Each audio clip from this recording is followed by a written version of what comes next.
Hey y'all, and welcome to Politibrawl. My name is Brian, and Stephen Miller just sounds off on this ridiculous reporter who is probably considering a career change after this tongue lashing. Let's dive in. There are several lower court judges that have raised the idea that this White House isn't following its court order.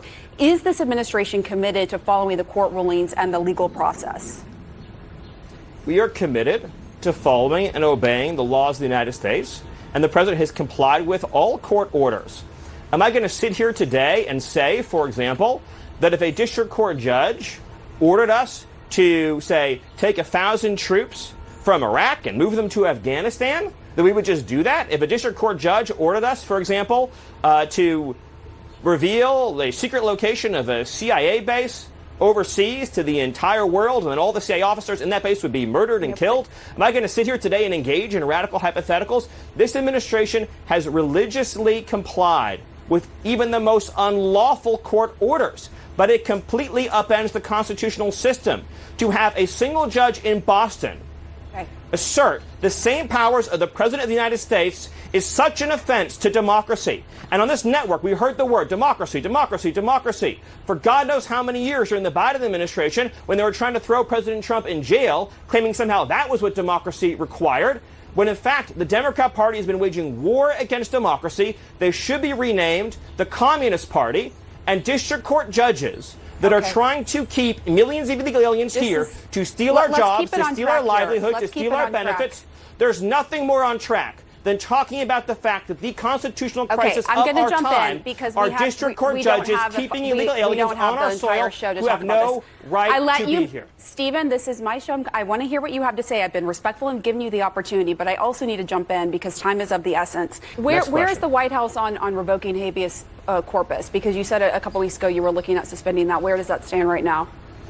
Well, as you know, what I said is that under the Constitution, the government has the authority to suspend habeas in a time or circumstance of invasion.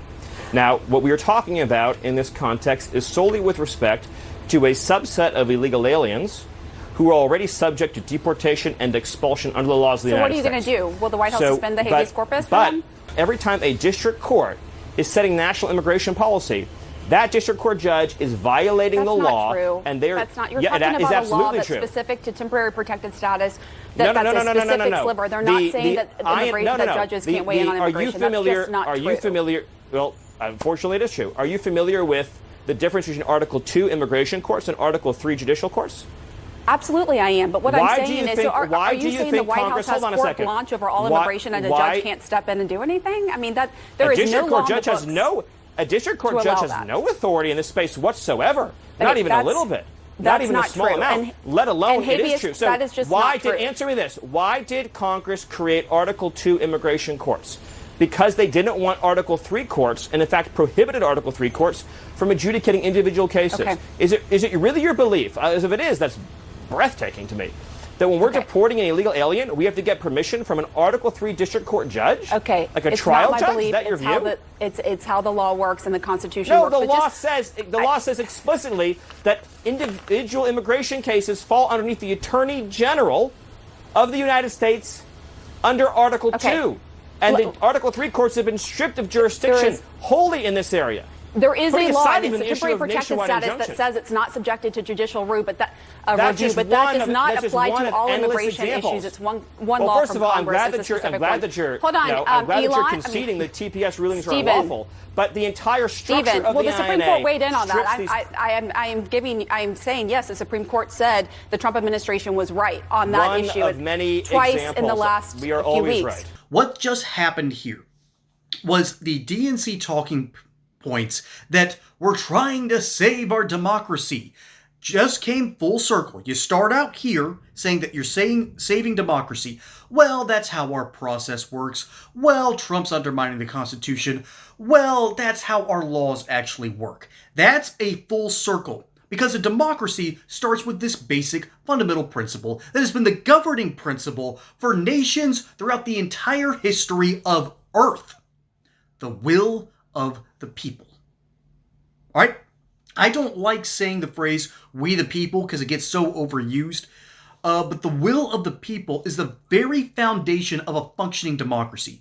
Do you not understand, or at least these Democrats don't understand, I know that for a fact, but this CNN hack doesn't understand that without that political will behind it, either chaos follows or something else, something perhaps a little bit worse than chaos, too much order ends up happening.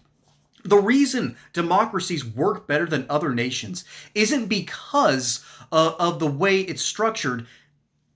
It's because you can have a peaceful transition of power. The majority of conflicts throughout human history has been over matters of succession. Who's going to be king? Okay? We have had more wars fought over that than any other thing in world history. We haven't fought nearly as much for resources, certainly not for religion. The reason we have conflicts is because we keep on having trouble of deciding who's going to rule. In a democracy, you allow the people to set up that ideal. And in the 2024 election, we had 7 battleground states all break for President Trump. And the will of the people said loud and clear with over 77 million authentic votes that Donald Trump needs to be running on 2 main issues: the economy and illegal immigration. Well, folks, we're starting to deal with illegal immigration, and guess what the Democrats do every single time? Not only are they deflecting from reality, not only are they denying reality, they are now trying to determine what really constitutes our democracy. They are determined to stop in any way, shape, or form the Trump administration. It does not matter. And now it's getting worse under these new problems of activist judges. Granted, this isn't technically a new problem. This is an old problem that's now rearing its ugly head again. We have had issues with activist judges. As a matter of fact, the Supreme Court was under effective Democrat control after FDR got his dream of finally being able to pack the court with who he wanted, and we had a dumb, ineffective court for about 40 years. Finally, the Republican Party took that back, which, by the way, and don't shoot the messenger, but thank you, Mitch McConnell. Okay? We would not have the Supreme Court if it wasn't for that dude. But more of a thank you, however, should be given to the Trump administration for having the guts to actually go out and deal with these problems. And now, on CNN, you have a reporter changing her entire narrative structure to talk about, our laws and our process. She has forgotten the will of the people, the very fundamental block of a democracy. And if you take that away, chaos follows. When people stop believing in their own country, which has happened, by the way, so many times on the Democrat side, we have seen this insipid hatred of our own country and our own success on the left, and it is permeated through the schools. We see it on our news, and now we're starting to ask ourselves, wait a minute, our country is pretty awesome, isn't it? And in order to keep it, we need to keep believing in it. Unfortunately, the Democrats don't want to do that. They want to undermine that very core belief. And if you don't have that, well, your democracy will no longer function.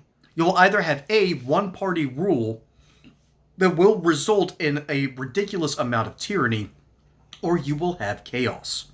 They're smart enough to know that Trump going around the Supreme Court, which he technically hasn't done, but going around these justices and fighting them tooth and nail as much as he can, has a different point and motive to it.